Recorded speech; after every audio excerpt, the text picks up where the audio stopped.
I'm James. This is Autohaus Hamilton TV, April edition. The first thing I want to talk about in this video is blinker fluid. You may have been sitting in traffic behind a car and noticed that their indicator is flashing very quickly. This is a sure sign that the car is running low on blinker fluid.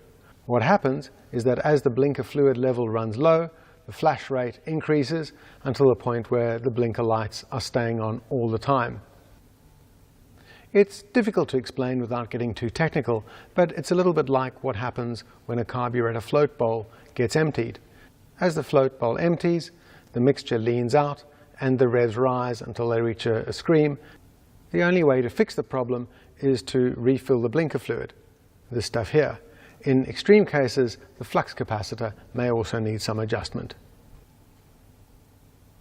Next up, we've managed to get our hands on some special genuine factory RSR racing fan belts.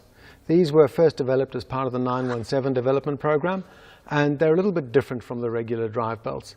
They're made with a special compound that uses Kevlar instead of the normal fabric weave, and they're also made with a special rubber compound that uses less carbon black than the normal belts.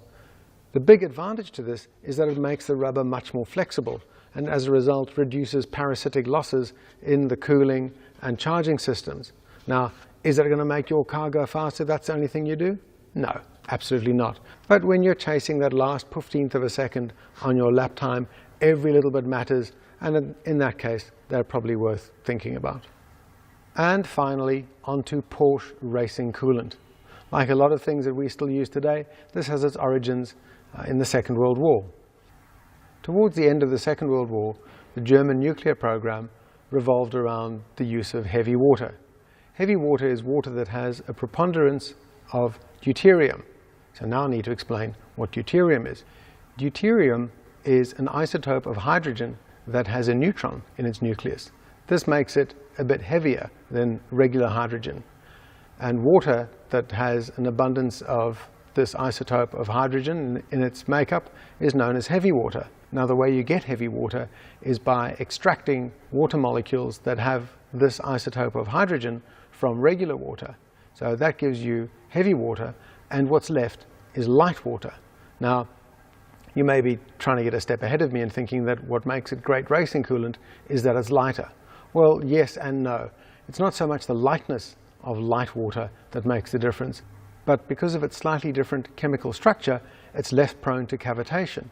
Being less prone to cavitation means you can run a normal water pump pulley.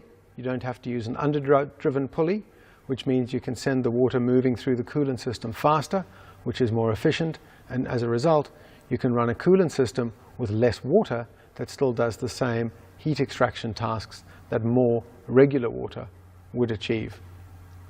There's nothing to show you because it looks just like regular water, but if you're running a race vehicle, this is something you might be interested in. As ever, thank you very much for watching.